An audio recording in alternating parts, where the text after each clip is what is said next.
স্বামীর দারিদ্রতায় কখনোই তার স্ত্রী কিন্তু তার স্বামীকে ছেড়ে যায় না, যায় তো অন্য কোনো কারণে। পরিস্থিতি তাকে বাধ্য করে, কিন্তু দারিদ্রতা কখনোই বাধ্য করে না। Hello everyone, good morning. কেমন আছো তোমরা সকলেই? আশা করছি সকলেই খুব ভালো আছো, যে যেখানেই আছো ঈশ্বরের কৃপায় সুস্থ আছো। আজকে আবার একটা নতুন ভিডিওতে তোমাদের সকলকে অনেক ভালোবাসা জানিয়ে তোমাদেরকে সাথে নিয়ে আজকের ভিডিওটা আমি এখান থেকে শুরু করছি। ঘুম থেকে উঠেই সকালে দেখো জামা কাপড়গুলো বাইরে বার করে দিয়েছি, আর এদিকে ঘর দৌড়গুলো, এখন বাসর ঘর দৌড়গুলো ঝাড়ু লাগিয়ে নিচ্ছি। তো ঘড়ির কাঁটায় এখন বাজে সকালে 6:45 মতন। তো তোমাদের দাদাভাই আজকে সকালে ব্রেকফাস্টটা নিজেই আর কি বানিয়ে নিয়েছে। ওই বানায় রুটি পরোটা, এগুলো ওই করে আর কি, সেটা না। ব্রেকফাস্ট আর রাতের রুটিটা ওই করে। তো যদিও মানে আটাটা মেখেছিল, তো তখন বলেছিল করে রাখি। আমি বললাম না না, কারণ রুটি লুচি এগুলো দেখবে পরোটা গরম গরম খেতে বেশ ভালো লাগে। তাই বললাম তোমার মতো তুমি খেয়ে যাও, কারণ ও আজকে একটু বাজারে যাবে, তো ওর ফিরতে একটু লেট হবে। ওই জন্য সকাল সকাল বেরিয়ে গেছে আর কি, যেহেতু বাজারে গেছে। তো সেই জন্য ও পরোটা করে ঘি দিয়ে ভেজে খেয়ে গেছে। আর আমি বললাম মাম্মাম উঠুক, কারণ মাম্মাম তো ঘুমোচ্ছিল। ও উঠে ওকে ফ্রেশ করি, তারপরে আর কি আমার আর মাম্মামের জন্য দুটো ভেজে নেব।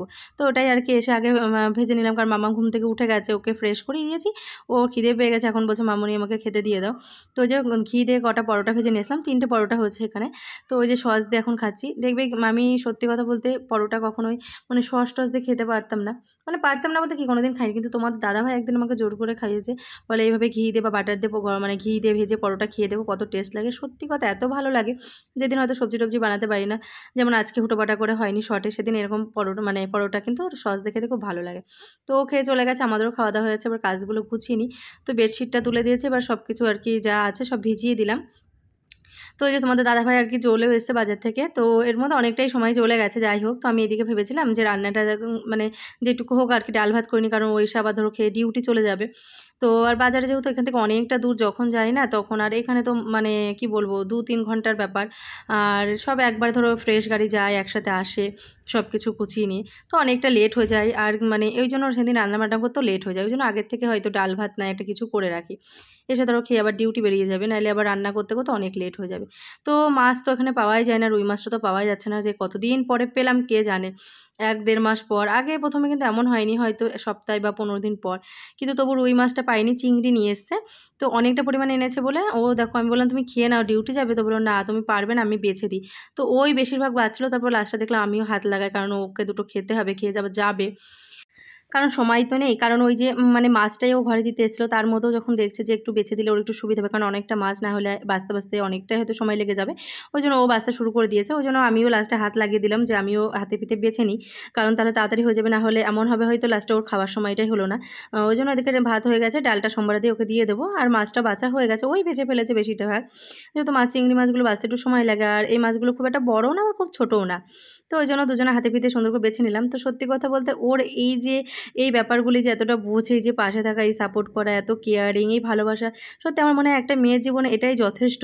কারণ মেয়েরা না ভালোবাসার কাঙাল, জানো তো। ভালোবাসা পেলে না, স্বামীর ভালোবাসা থাকলে, হাজারো দারিদ্রতায়, স্বামীর দারিদ্রতায় বলো, যাই হোক, শত কষ্ট দুঃখ, বাড়ির ফ্যামিলির মানুষজন ভালো না হলেও কিন্তু স্বামীর যদি এই ভালোবাসা, এই কেয়ারিংগুলো একটা মেয়ে পায়, তাহলে তার কাছে আর কিছুই চায় না। সে সব কিছু পরিস্থিতিতে মানিয়ে নিতে পারে। কিন্তু যদি তাকে ধন দৌলত সুখ জৌলত সব কিছুর মধ্যে রেখেও যদি তার স্বামীর এইগুলো না থাকে, মানে এই ভালোবাসা, তার প্রতি কেয়ারিং, এই সাপোর্ট, এইগুলো যদি না পাই, তাহলে এগুলো সব কিছু তার কাছে মূল্যহীন। ওই ধন দৌলত জৈলস কোনোটাই তার কাছে আর কি মূল্য নেই, সব কিছু মূল্যহীন। কারণ যেখানে তার স্বামীর ভালোবাসাই নেই, তার কেয়ারিংই নেই, তার প্রতি বোঝ পড়াটাই নেই, তো সেখানে এগুলো দিয়ে কী হবে। কিন্তু যত কিছুই তোমার সেই ধন দৌলত সুখ জৌলত সব কিছু না থাকলেও, তোমার সাধারণ জীবনযাপনের মধ্যে যদি স্বামীর এগুলো থাকে না, তুমি অনেক সুখে, অনেক শান্তিতে তোমার সংসারে সুখ শান্তি বজায় রেখে দুজনে কাঁধে কাঁধ মিলিয়ে খুব শান্তিতে চলতে পারবে। সত্যি, যেটা আমি আমার সংসারে খুঁজে পাই। তো যাই হোক, দেখো মাছগুলো এদিকে ধুয়ে গেছে, এদিকে ডালটা হয়ে গেছে। তো ওকে ওই সেদ্ধ ডালটা দিয়েছিলাম, ওগুলো সোমবারে দিতে হবে না, সেদ্ধ ডাল দিয়ে দাও, এক মুঠ খেয়ে যায়।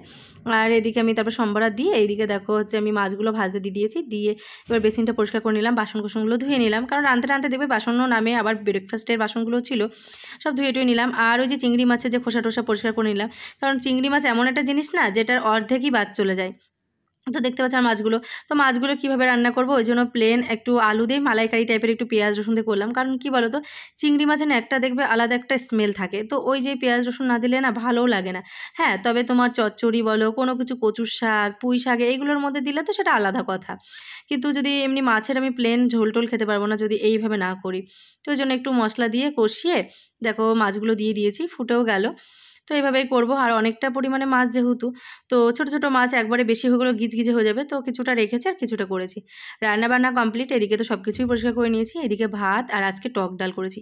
অনেক দিন থেকে টক ডাল খাবো খাবো করছিলাম, তো আজকে ক্যাম্পের কাছ থেকে আমও নিয়ে এসে, তো আম দিয়ে টক ডাল, আর এদিকে দেখো চিংড়ি মাছের বলতে পারো একটা রসাই করেছি, আর এদিকে মাছ কিছুটা ভাজা রেখেছি। চলো এবার খাওয়া দাওয়া করতে বসি। তো একদম থালা সাজিয়ে দুপুরবেলা হাজির। তো ওই যে টক ডালটা পেয়ে যে কতটা খুশি হয়েছে আমি কি বলবো। তো এখানে যেহেতু আমাদের সেই গ্রামের সব কিছু খাবার মিস করি, তো মাঝে মধ্যে এরকম কিছু কিছু পেলে না ওই সেই মুহূর্তগুলো মনে পড়ে যায়, অনেকটা তৃপ্তি করে খেতে পারি। আর টক ডালটা এত ভালো হয়েছিল কি বলবো প্রত্যেকটা রান্নায়, আর আমগুলো এত ভালো, আমি এরকম আম কখনো খাইনি আমার জীবনে প্রথম। তোমরা দেখলে আমটা পুরো পালটা একদম আঠালো টাইপের, যে আম আমাদের ওখানে ফ্যাসফ্যাসে টাইপের হয়, মানে আমটা খুব একটা টক না, যেটা পরিমাণ হওয়ার কথা, খুব সুন্দর। মানে আমটার পালটা দিয়ে মেখে খেতেই দারুণ লাগলো। আর মাছের তরকারিটা তো দুর্দান্ত হয়েছিল। যাই হোক তৃপ্তি করে খাওয়া দাওয়া করে চলে এসেছি শুতে। মামামের শরীরটা একটু ভালো নেই, ও ঘুমিয়েও গেছে। আর চলো আমি একটু রেস্ট করে নিই। তো বিকেলবেলায় একবারে উঠে ফ্রেশ হয়ে মা মেয়েতে চলে আসলাম নিচেই, ভাবলাম একটু ঘোরাফেরা করি। এখন আর বৃষ্টিটা নেই আজকে, কারণ বৃষ্টি লেগে থাকে আর বেরোনো হয় না। মাঝে মধ্যে কী বলতো প্রতিদিন বেরোতো আমার ভালো লাগে না সত্যি কথা বলতে, আলসেমি লাগে মনে হয়। একটু ওই বিকেল টাইমটা ফোনের এডিটিংয়ের কাজটা করি, একটু করি, তো সময় কেটে যায়। আবার রাতের রান্না বান্নাগুলো গোছাতে হয়, আমাকে একটু পড়াতে হয়, তো ওই নিয়ে কেটে যায়। তো তবে মাঝে মধ্যে দুদিন এরকম বেরোতে বেশ ভালোই লাগে। তো দেখো বেরিয়েছি, আর দেখলে কোয়ার্টারের চারপাশটা কত সুন্দর, এদিকে জল দিতে এসছে ট্যাঙ্কার করে। আর এদিকে দেখো ময়ূরগুলো যে যেখানে ডিউটি করে না, দেখো তোমাদের দাদাভাই দুধ নিয়েও চলে এসছে। আর আমরা বেরিয়েছি। যাই হোক এদিকে দেখো ময়ূরটা কি সুন্দর ওখানটায় বসেছিল দেখলে, মানে এখানকার যে পরিবেশটা এত ভালো লাগে। এদিকে চারিদিকে পাহাড়, আর দেখো একদম লোকাইতের মধ্যে কত সুন্দর ময়ূরগুলো আমাদের সাথে সাথে হেঁটে যাচ্ছে। কিন্তু কি বলতো একটু অন্ধকার অন্ধকার হয়ে গেছে, আর যেহেতু চারিদিকেই সবুজ, এখন সবুজে সবুজ, তারপরে ময়ূরটা না মানে ওই প্রকৃতির সাথে যেন মিশে যায় বেশ। ওই গাছের উপরে যখন ওরা লেজ মানে ঝুলিয়ে বসে থাকে না, তখন কিন্তু ক্যামেরা করতে যায় কিন্তু আসে না, কারণ গাছের পাতাগুলো সব সবুজ, ও না অন্ধকার মতো চলে আসে, মানে যেন মিশে যায় গাছের সাথে, এরকম একটা ব্যাপার। তো দেখো এখন বিকেলবেলা সবাই বেরিয়ে পড়েছে ঘোরাফেরা, দুধ আনতে যায় কেউ গেটে, তো বাচ্চারা খেলাধুলা করছে। তো আমরা একটু গেট পর্যন্ত যাবো, তো ভাবলাম একটু এদিক থেকে হেঁটে আসি, তারপরে যাব ক্যান্টিন। তো এদিকে আমি, টিনা আর মাম্মাম তিনজনে মিলে একটু গেট পর্যন্ত হেঁটে আসি, বেশ ভালো লাগছে। আর এখানে একটা গর্ত করেছে, আর এতটা পরিমাণে বৃষ্টির জল বেঁধে গেছে কি বলবো। তো মাম্মামকে বলছে পুকুরে তুমি স্নান করবে। তো চলে এসেছি ক্যান্টিনে এসে মানে ভাবলাম একটু সন্ধ্যা লাগুক তারপরেই যাবো, অন্ধকার অন্ধকার হোক। তো যেহেতু বিকেল সকালে পুরি, তারপরে তোমার যেদিন যেমন সানডেতে যেমন ইডলি ধোসা এগুলো হয় সকালে ব্রেকফাস্টে, তারপরে বিকেলেও তোমার নাস্তা হয়। এদিকে তোমার কোনো দিন মানে এক এক রকমের এক একটা কিছু, বালুশাই, বরফি, তারপরে তোমার হচ্ছে সিঙ্গারা, জিলপি, তারপরে হচ্ছে আলুর চপ, সব কিছু হয়। তো আজকেও আসলাম যে দেখি কিছু পাওয়া যায় নাকি। তো এসেই ফার্স্ট যেটা চয়েস আমাদের আইসক্রিম। মেনলি কিন্তু আমরা বিকেলে বেরোতাম না, বেরোলামই যে চলো একটু ক্যান্টিনে যাই, টিনাকে বললাম যে একটু আইসক্রিম খেয়ে আসি। মাঝে মধ্যে কিন্তু ঘরে থাকতে থাকতে মানে মনে হয় না, এখানে যেহেতু কোনো দোকানপাট বা বাজার টাজার যেতে পারি না, ওই একটু ক্যান্টিনে এসে আইসক্রিমটা খেতে কিন্তু ভালো লাগে। তো এসে আইসক্রিমটা নিয়ে নিলাম, মাম্মামের যেটা ওর চয়েস, ওর ভীষণ ফেভারিট এই যে স্ট্রবেরি স্টিকের এই আইসক্রিমগুলো, সত্যিই খুব টেস্টি। আমিও খেয়েছিলাম একদিন, একদম ক্রিমি আর এত সুন্দর। আর আমাদের তো ফেভারিট যেটা বাটার স্কচের, তো ওটাই নিয়েছি দুটো কর্ন। আর এখানে হচ্ছে আজকে সমস্যা এই সিঙ্গারাই, যাই হোক সিঙ্গারা আর আলুর চপ ছিল। তো সিঙ্গারাটা তো মাঝে মধ্যেই খাওয়া হয়, তো ভাবলাম যেহেতু আলুর চপটা আজকে আছে। কি বলো তো ওই সন্ধ্যার দিকে তোমার মানে দুপুর থেকে মানে বিকেল থেকে ভাজা টাজা শুরু করে, তো সবাই দিক দিয়ে ডিউটি যায় আসতে, তোমার ওই অন্ধকার হতে হতেই ফুরিয়ে যায়। তো আমরাও পেতাম না একটু পরে আসলে। তো যাই হোক যে কটা ছিল আমরা নিলাম দুজনা মিলে, আর কয়েকটা নিল সবাই। তো আইসক্রিমটা খেতে খেতে যাচ্ছি।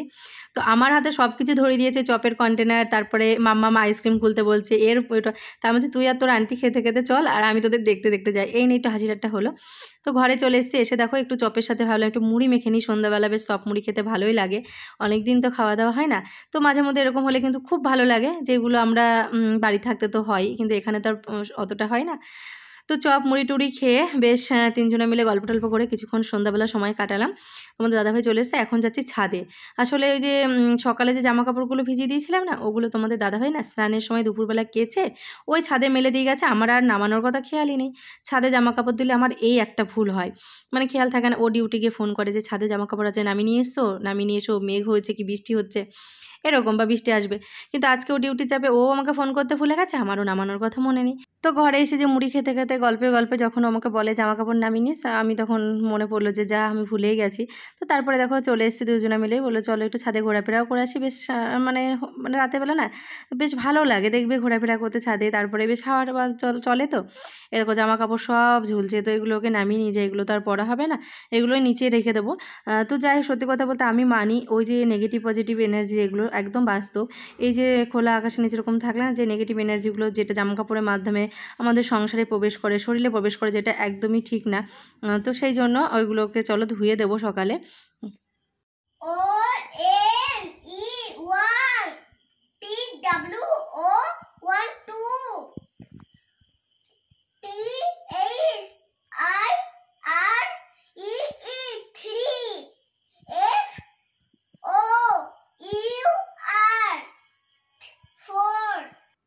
তো মামামকে পড়িয়ে উঠে এখনও আর কি ওর কপিতে হ্যান্ডরাইটিংগুলো কমপ্লিট করছে। আসলে মানে ওকে আমি আর কি ঘন্টাখানিক পড়াই, যেগুলো নতুন নতুন প্রতিদিন যেগুলো একটু শেখাই।